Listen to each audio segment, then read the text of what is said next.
I was slicing strawberries in my kitchen when I noticed a car I didn't recognize pull into the driveway. A white Lexus, clean polished. Not unusual in our neighborhood, but out of place on a Tuesday morning. I didn't think much of it until I saw who stepped out. Kendra, my daughter-in-law, and with her, Francine, her mother. Francine was wearing a floral silk blouse, sunglasses, despite the overcast sky, and in her hand was a tiny black velvet box. My heart paused. I wiped my hands, walked to the front door, and opened it before they knocked. Cora, Kendra said brightly. "We didn't mean to surprise you. We just have something special to show you." Francine said nothing, but lifted the box and opened it without a word. Inside was my wedding ring. The ring Charles gave me in 1972. The ring I had worn every day of our marriage until it vanished during our last home renovation 2 years ago. I had mourned it, reported it, cried over it. And now it was in Francine's hand. Kendra told me Francine said gently that you wanted me to have this. She said you were clear about passing it down before any health complications could affect your memory. I never said that, I replied sharply. Kendra stepped forward. "Mum, you might not remember. It was during your dizzy spell last year before the medications were adjusted. You said you didn't want it going through probate." I stared at them both. "I didn't give you permission. That ring was reported missing. You told me the movers lost it." Francine slipped the ring onto her finger, examining it like a collector would admire a rare gem. "I had it resized. It fits perfectly. Almost like it was meant to be." My body went cold. Kendra pulled out her phone and began recording. "I just wanted to document this moment," she said with fake warmth. "Mom is being so generous today. It's a day to remember." Francine turned to the camera. "A truly selfless gift." I stepped back, my hand shaking. "No," I said. "Turn that off. This is not a gift. This is theft." Kendra stopped smiling. "Careful, Mum," she said. "Francine is my family. You gave her the ring. Let's not start confusing reality." Confusing reality. Those words hung in the air like poison. I grabbed the edge of the table to steady myself. They were planting a narrative, a slow, deliberate rewriting of history. It wasn't just about the ring. It was about control. They wanted to paint me as forgetful, vulnerable, the kind of woman who gives away treasured heirlooms without remembering she ever did.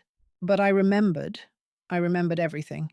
And I remembered Kendra swearing to me that she searched high and low for the missing ring. I remembered crying on the phone to her. I remembered her saying, "It must be gone forever." And now here she was, handing it to her mother, pretending it was always the plan. Francine reached out and patted my shoulder.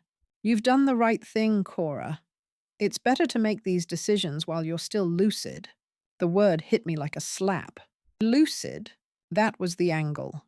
Kendra looked me in the eyes and said, "We should go. I have a jeweler appointment to finish the documentation for insurance." She said it so casually, like she hadn't just rewritten the last 2 years of our relationship. I didn't move, but just as they turned toward the door, my granddaughter Molly came downstairs. She was 12, quiet, observant. She saw the ring on Francine's hand immediately. "Grandma," she said softly, "isn't that your wedding ring?" Francine spoke before I could answer. It was darling. But now it's part of a bigger family legacy. Molly looked confused. "I thought you said it was stolen." Kendra placed a hand on Molly's shoulder. "That was a misunderstanding. Grandma wanted Francine to have it. You know, before she forgets." Molly looked at me. I said nothing. But I saw something shift in her face. A quiet, sharp awareness. The doorbell rang again. This time, it was the deliveryman. He handed Kendra a small padded envelope. She thanked him and tried to tuck it away quickly. But Molly caught the label.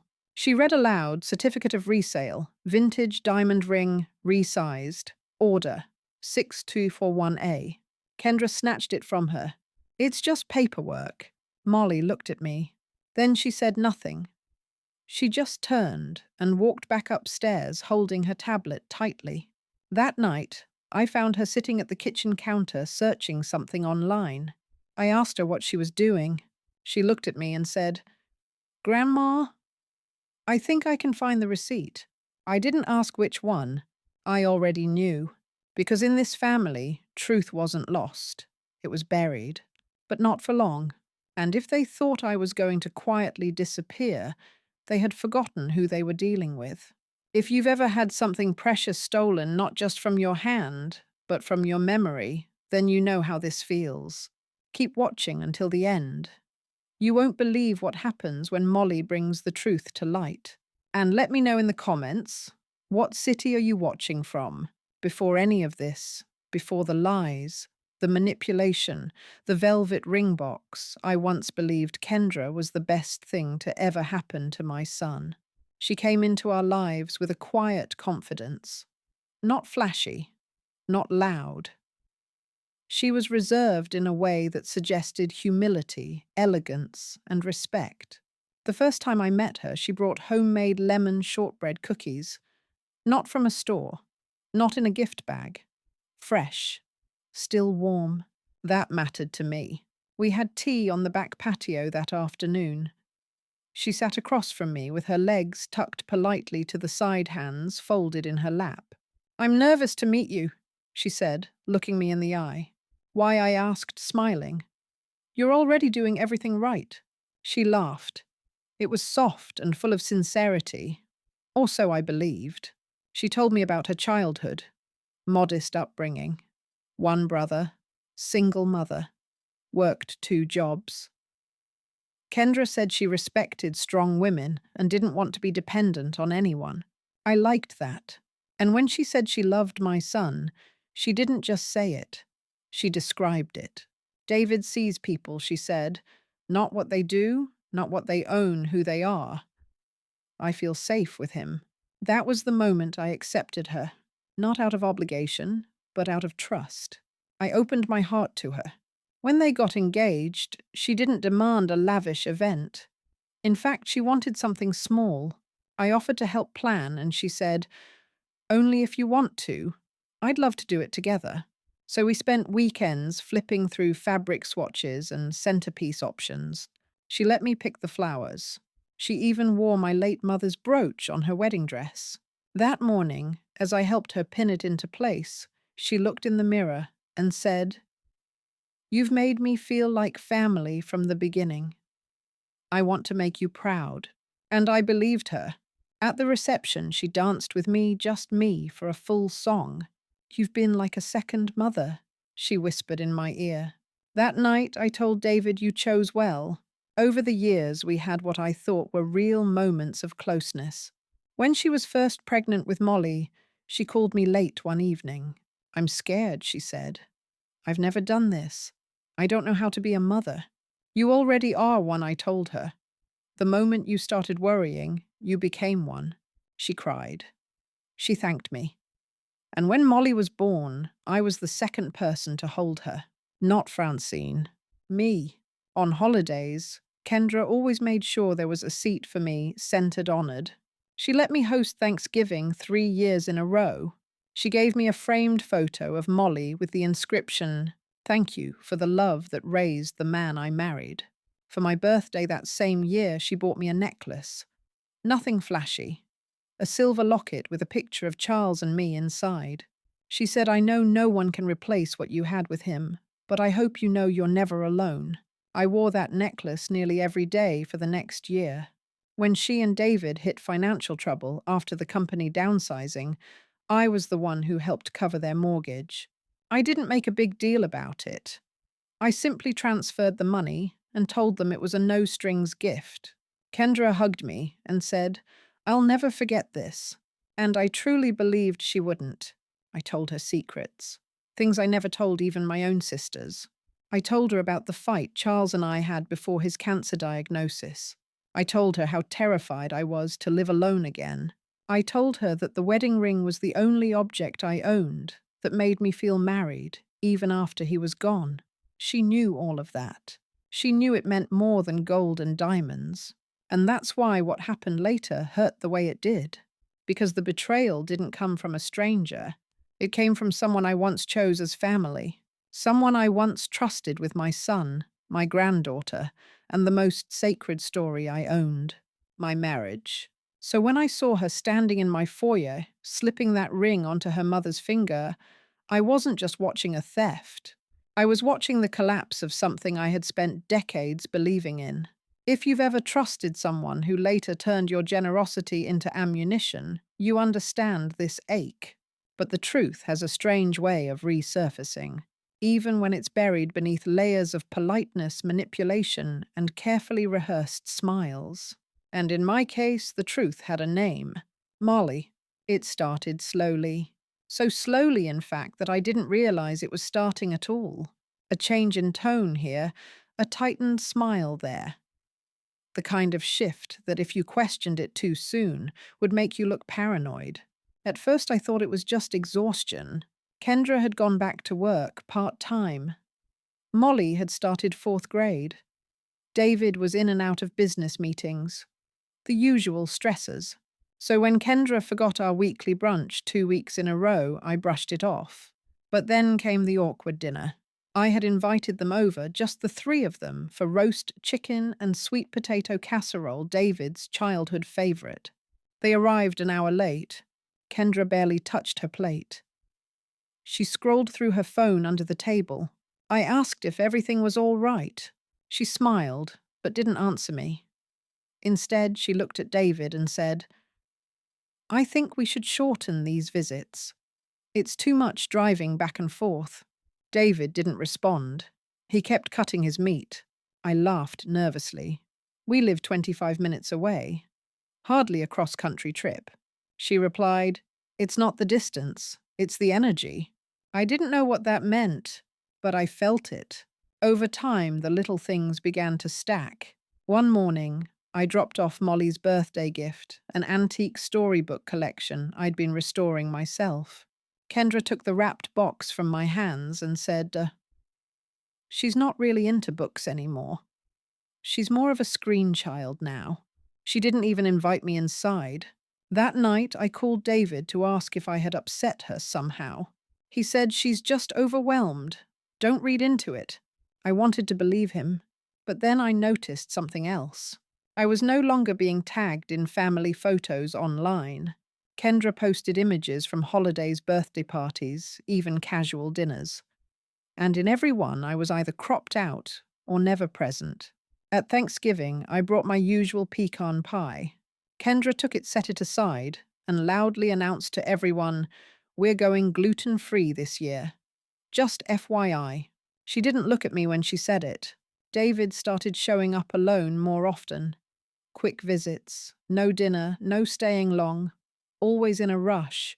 I finally asked him if Kendra was all right. He looked uncomfortable and said, "She just needs space." I asked from what? He couldn't answer.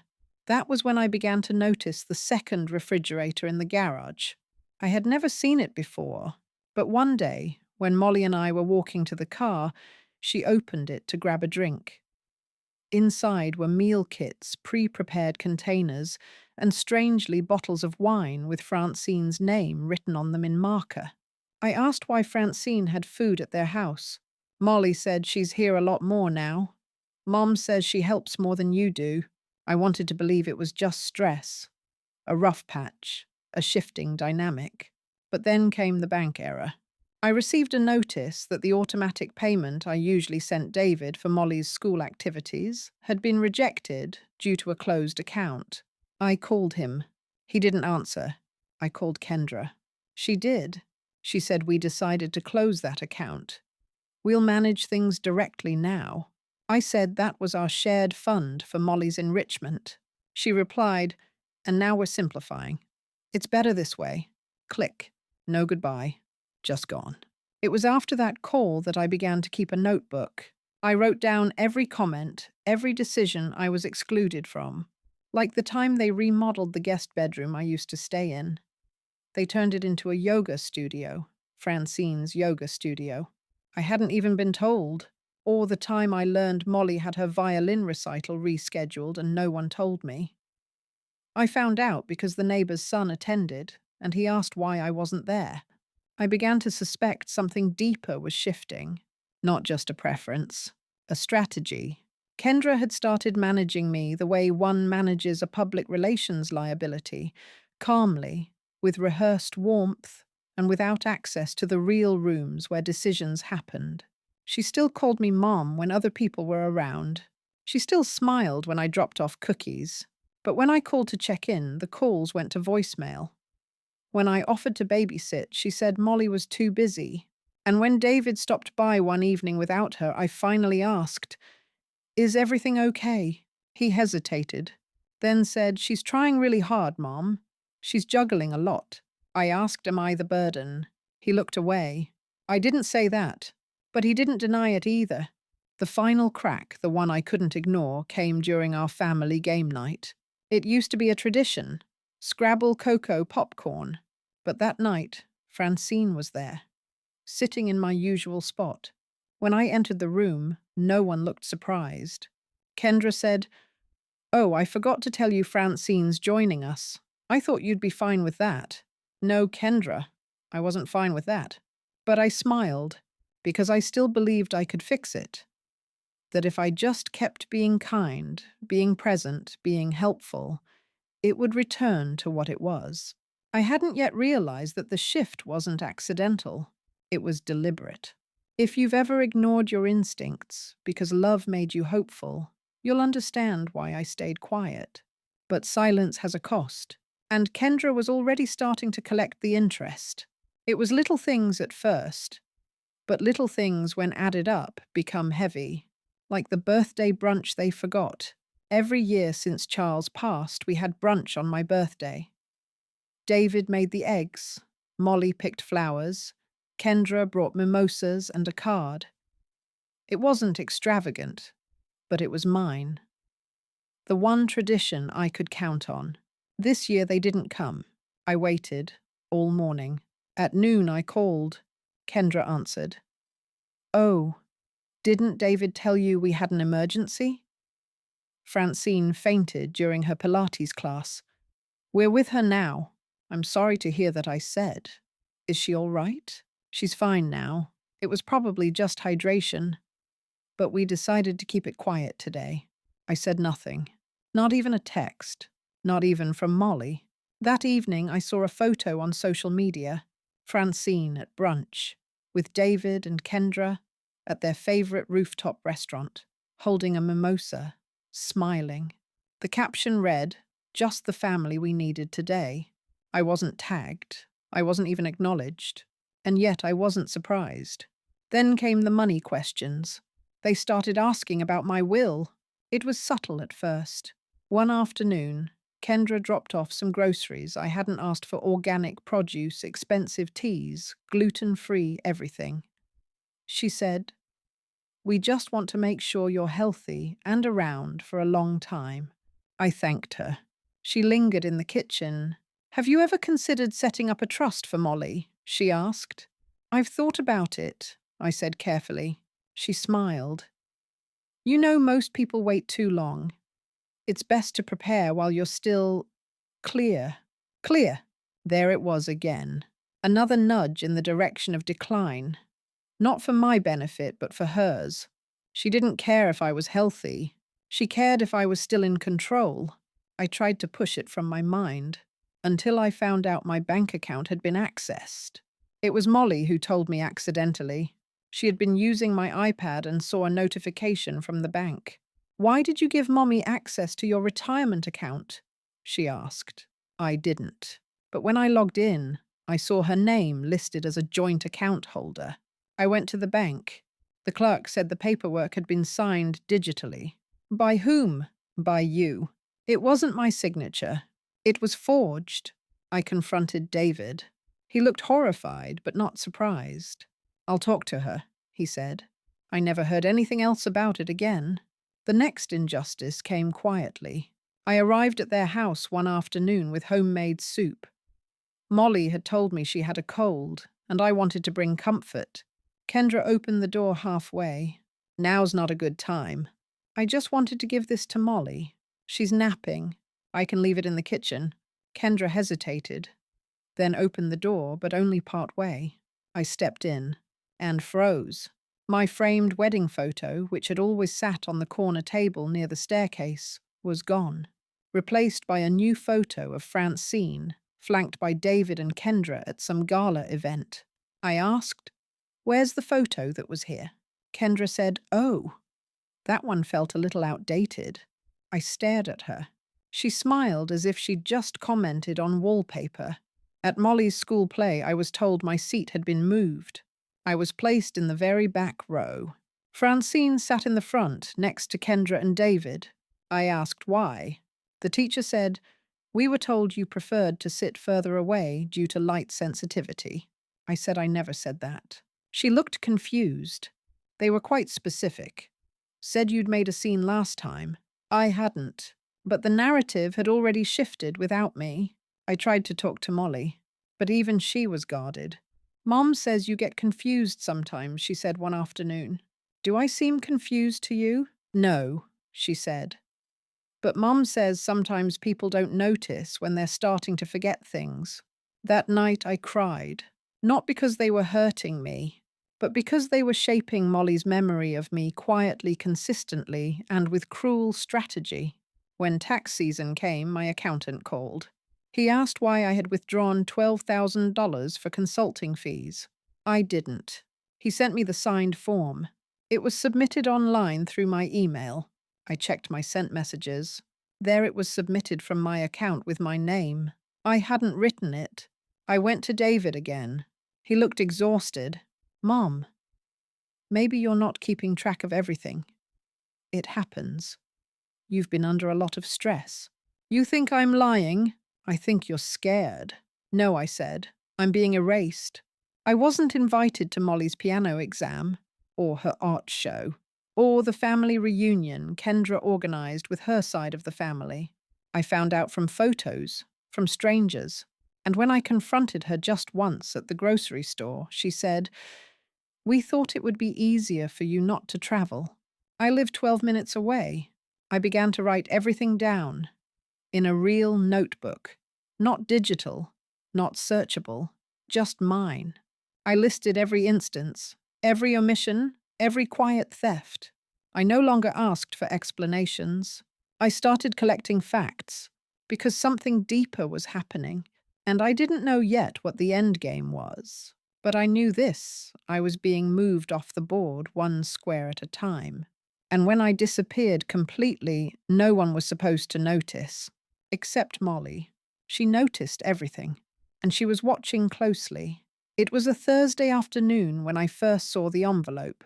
Kendra had left it by accident on the edge of the kitchen counter during one of her sudden drop-ins.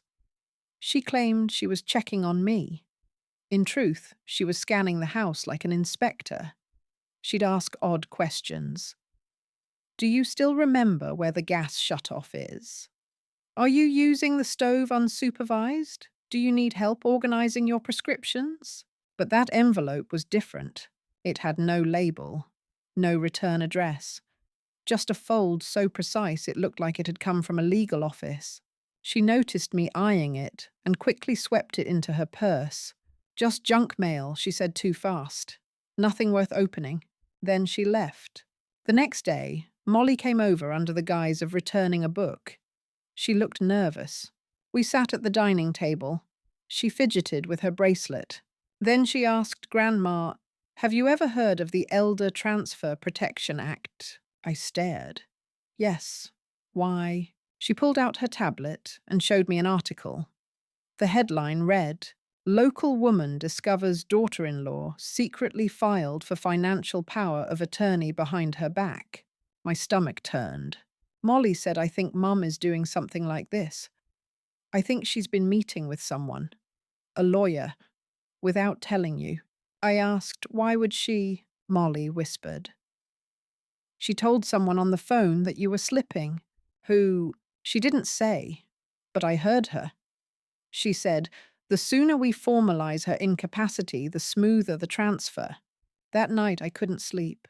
I pulled out my old filing box where I kept every copy of my will insurance property deeds. Everything had been untouched for years, or so I thought. Inside, I found several documents I didn't recognize. On one, my signature looked wrong. It was the new will, typed formal, stamped.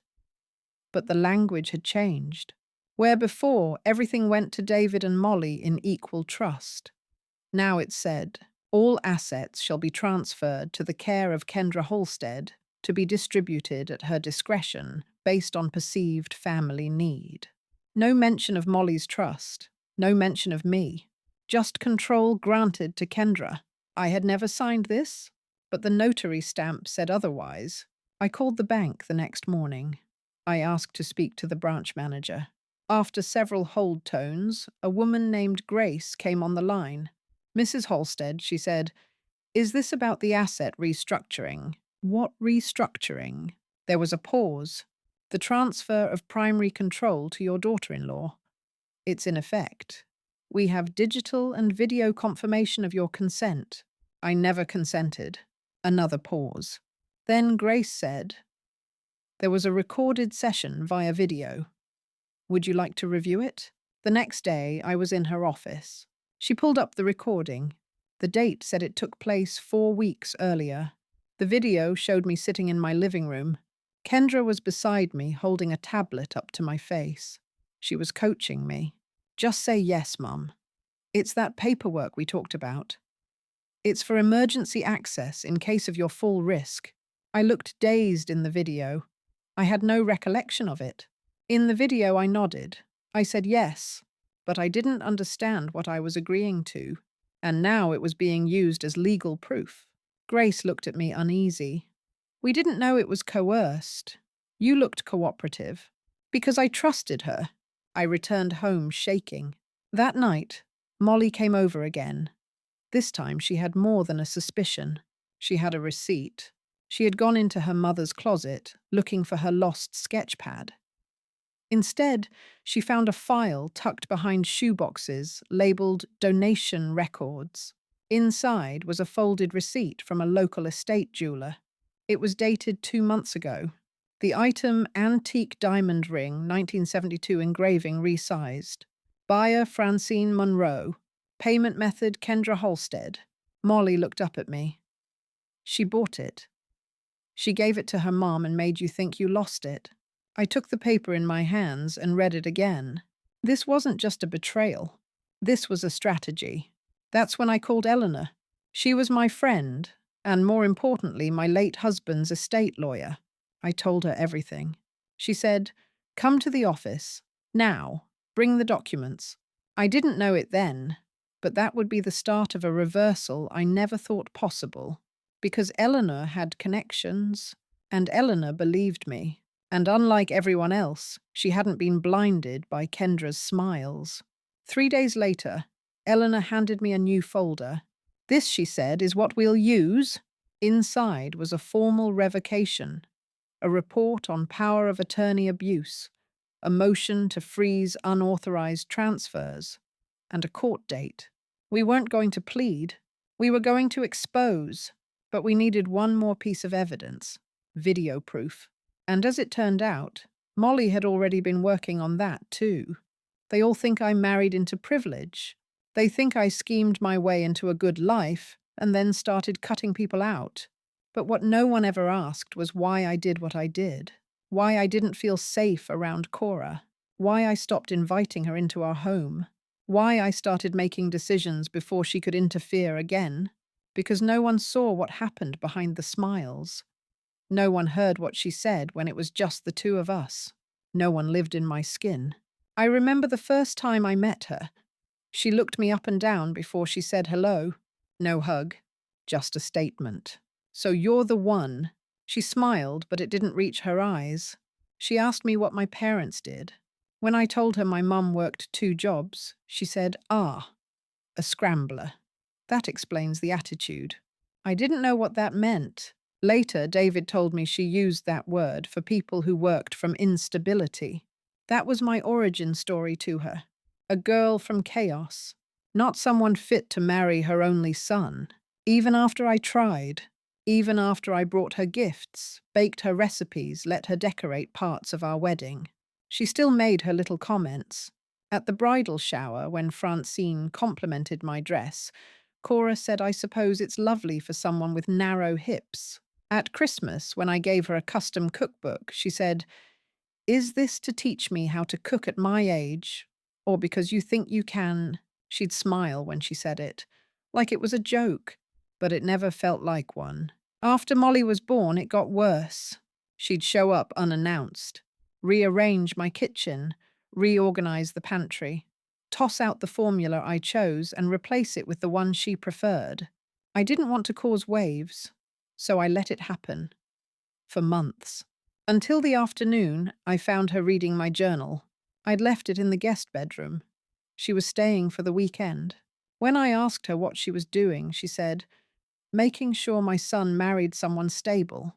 I was humiliated, but when I told David, he said she didn't mean it like that. No one ever thought she meant anything, but I knew what she was doing. She was reminding me constantly that this was her family, that I was just a visitor. When David lost his job, she didn't offer help. She insisted on being involved. She said we were making poor financial choices, that I was overspending, that we were lucky she had savings. And when she gave us the money for the mortgage, she didn't just send it. She made us sit down, sign a thank you letter, take a photo, post it online.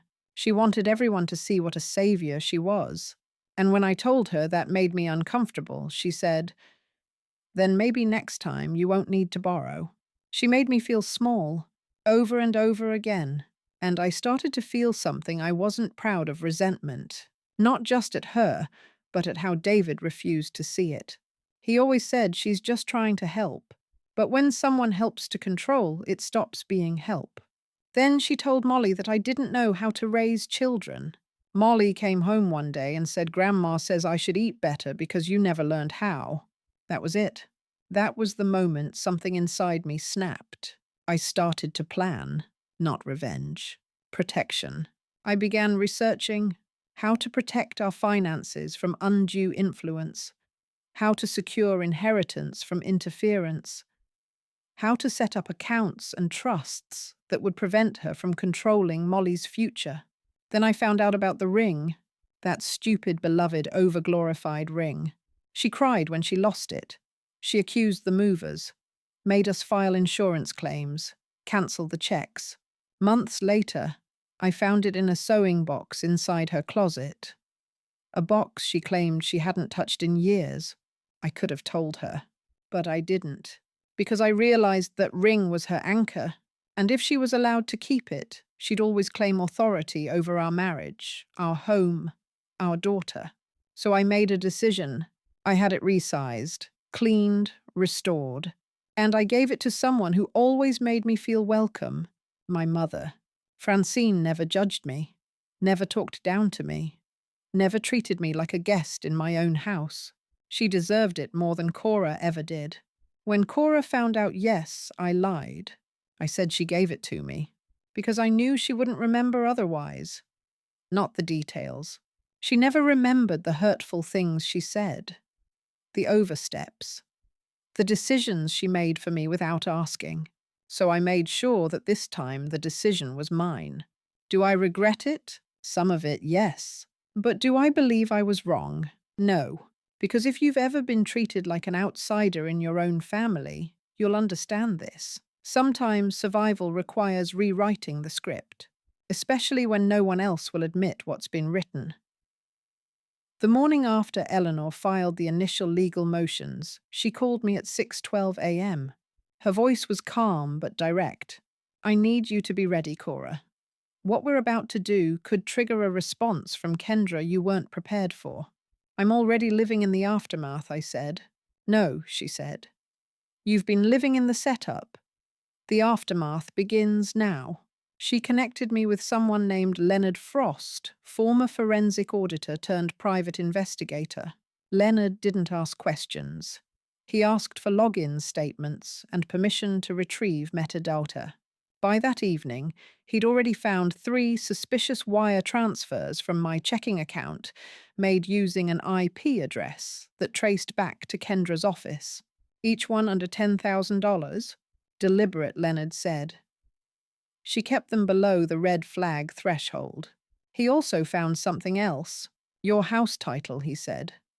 It's been flagged for reassignment. The application is in pre-approval with your bank.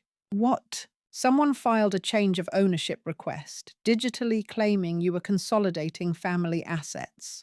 I had never filed such a thing. Leonard looked grim. She was preparing to move the deed into a family trust she controls. I sat at the kitchen table, stunned. She was going to take my house. Not anymore, he said. We've frozen the transfer. Temporarily. But we'll need evidence to make it permanent. I have the receipt for the ring. We need more. That evening, Molly gave it to us. She had recorded Kendra's phone call with Francine. I wasn't snooping, she said. I was working on my podcast project for school, and my tablet was already recording. Eleanor reviewed the file. Kendra's voice was crystal clear. She's slipping. If we wait until she gets diagnosed officially, we might lose access. Francine, I need you to back me up on the power of attorney if the court asks questions. Then, Francine. She's barely aware of what day it is. You're doing the right thing. Let me know when the jeweler finishes the resizing. The next day, Leonard visited the jeweler. The store manager confirmed the ring had been brought in by Kendra under the name Francine Monroe. They had security footage. He emailed it to us. In the video, Kendra smiled, handed over the ring and said, "We'll be saying it's a gift from her, so I need the original engraving untouched. She won't even notice it's gone." Eleanor froze the frame, then said, "That's it." She called a judge that same day. Emergency motion filed. Court hearing set for Monday. But that wasn't the end. Not yet. Because Leonard wasn't finished. He dug deeper. He found Kendra had also attempted to open a second life insurance policy in my name, listing herself as a secondary beneficiary. She had forged the signature, used my address, backdated the document. Standard elder financial coercion, Leonard said. But most people never catch it until it's too late. I sat with Molly at the kitchen table. She was quiet. Then she said, "Did I do the right thing, Grandma?" I looked at her. My granddaughter. The one person who saw everything and still chose truth. "Yes," I said. "You saved me. You saved more than just a ring." She nodded. Then she said something I'll never forget. She always says you forget things. But I think she was hoping everyone else would forget what she was doing. On Sunday afternoon, Eleanor arranged a meeting in the park. David was invited. He showed up alone. He looked exhausted. Eleanor presented the document's recordings and the frozen motions. David sat in silence. When it was over, he said, "How long?" "She's been preparing this for over a year," Leonard said. But the active legal manipulation began 6 months ago. David looked down, then said, "She told me you were making things up." "She knew you'd believe her," I said. He looked ashamed. "She said if I didn't go along, I'd lose custody." My chest tightened. "She played both sides," I whispered. David nodded. "I didn't know about the insurance or the deed." "But you knew about the ring." He didn't answer. He didn't have to. That night, Molly helped me rehearse my statement. We would appear in court at 9:00 a.m. We had the paper trail. We had the video, and we had something stronger than all of that truth, spoken by a child who hadn't yet learned how to lie. If you've ever watched someone unravel a web of deceit, one strand at a time, you'll understand what came next. Because when the truth comes, it doesn't knock. It barges in, fully documented and bearing witnesses. The courtroom wasn't grand or dramatic. It was small. Beige walls, creaky chairs, and the smell of old carpet cleaner. But to me, it felt like the center of the universe. This was where everything would be said out loud, no longer whispered in kitchens, edited in social media posts, or buried in doctored legal documents. This was where my voice would be heard. Kendra walked in wearing a grey blazer and a soft smile. Francine followed, lips pursed, hair pulled tight. David came last. No tie, wrinkled shirt, hands in his pockets. He didn't look at me, but Molly did. She sat beside me, notebook in her lap, fingers curled tight. Across the aisle, Kendra whispered something to her lawyer. She looked calm, too calm. When the judge entered, the room stood. Then the case was read aloud, in the matter of Holstead versus Holstead petition to revoke unauthorized financial control and restore independent rights to Cora Holstead. I stood when called. Eleanor stood beside me. Kendra's attorney began with confidence. He painted a picture of a concerned daughter-in-law, a fragile elderly woman, and the compassionate consolidation of assets. He mentioned health risks, mental decline, safety. Then Eleanor spoke. She submitted the audio recording between Kendra and Francine. She played the jeweler's security footage. She submitted the forged will, the bank transactions, and the email correspondence falsified under my name. Then she called me to the stand. I had never spoken in court before, but when I sat down and looked across at Kendra, something in me hardened.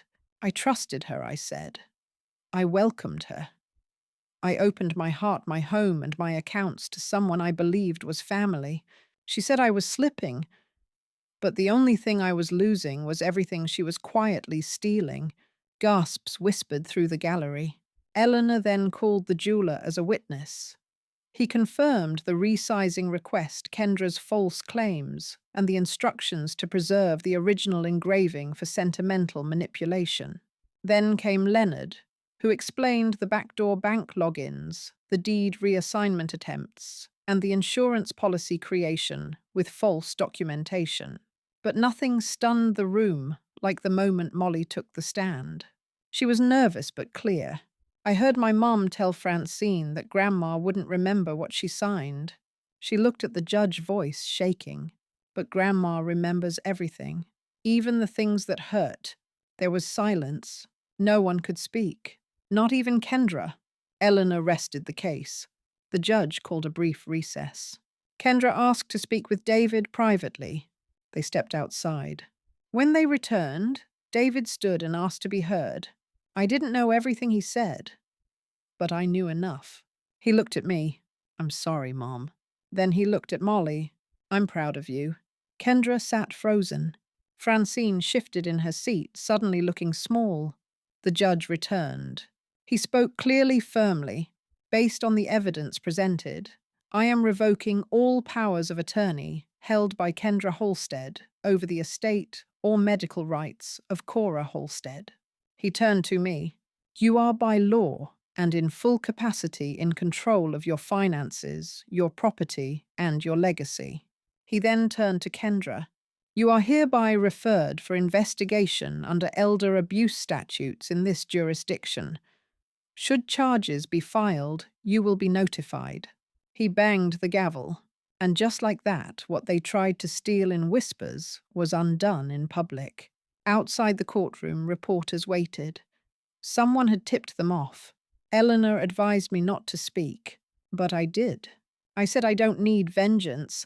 I just wanted the truth. Kendra passed by, eyes down. Francine didn't look at me. David stopped. He tried to say something, but I walked away. I had said what I needed to say, in front of a judge, in front of a child, in front of the very people who had rewritten the story in secret.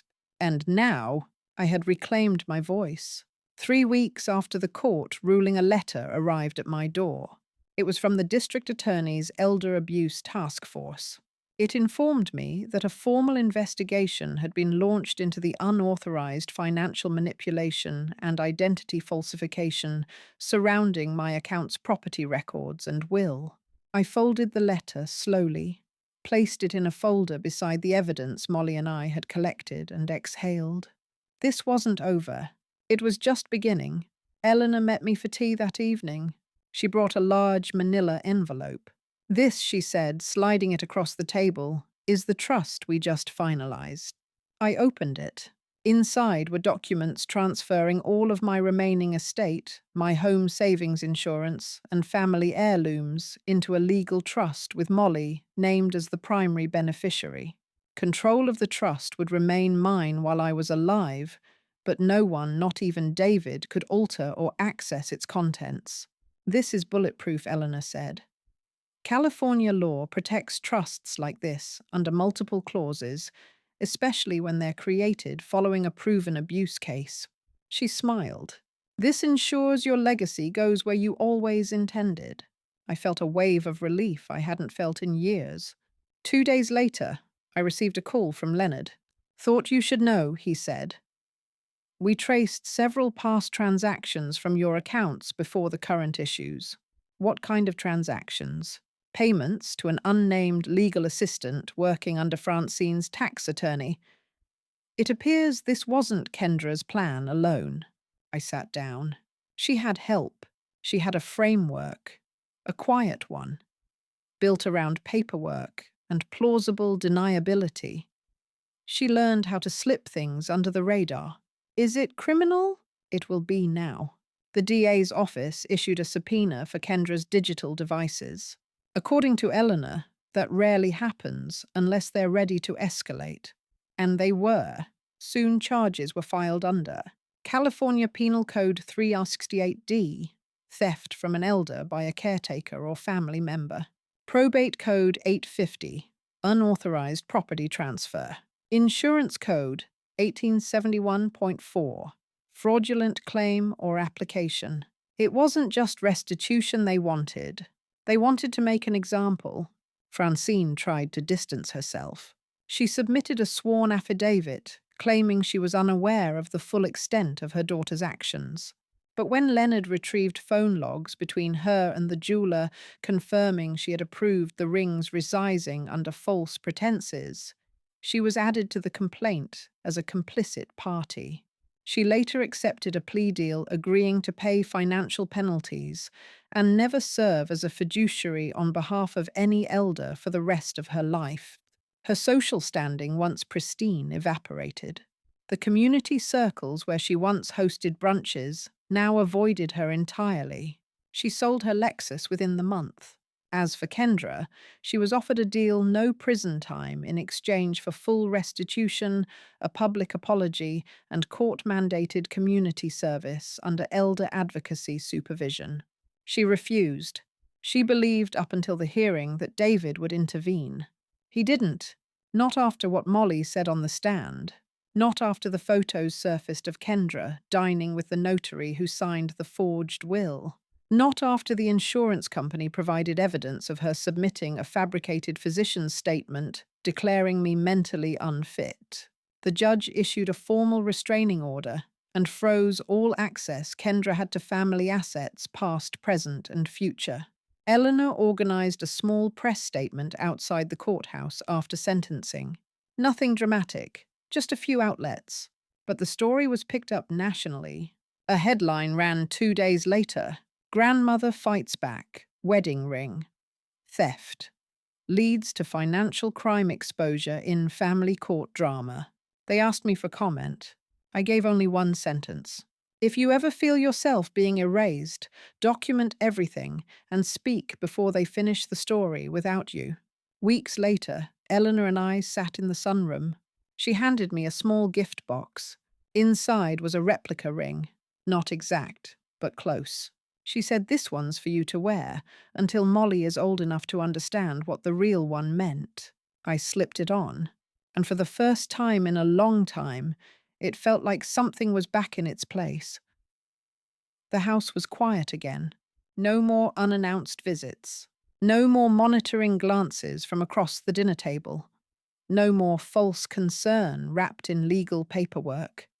No more losing pieces of my life to people who smiled while taking them. The air felt different, lighter. I began to cook again, not because I had to, but because I wanted to.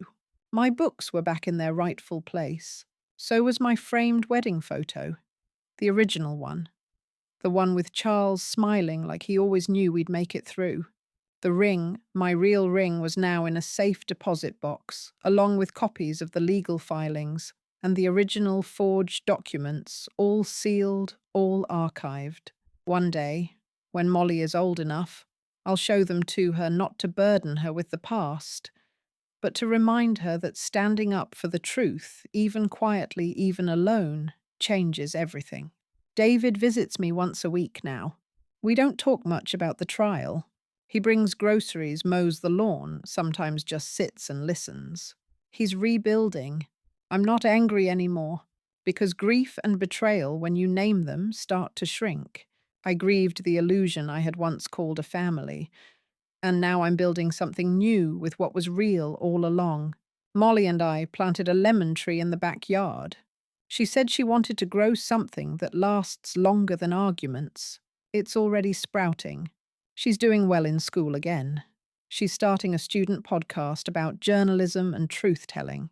She titled her first episode, "What They Didn't Say Out Loud." I cried when I heard it. I'm planning a trip next spring, not to escape, to celebrate. Paris, maybe, or Lisbon. I want to walk, slowly eat pastries, speak broken French with locals, and feel anonymous and alive. I want to be reminded that there is still so much world left to see when you let go of what tried to erase you. If you're watching this, and you've ever felt slowly pushed out of your own story, know this. You are allowed to take up space. You are allowed to say no. You are allowed to protect what is yours, even when the theft comes dressed in affection. You are not too old to start again. You are not too kind to draw a boundary. And you are not too late to rewrite the ending. Let me know in the comments where you're watching from, and if you've ever witnessed quiet betrayal disguised as family care. And if you're in the middle of a moment that feels confusing, uncomfortable, or wrong, document everything. Because one day, when it matters most, your clarity will be the one voice they cannot silence. Thank you for watching.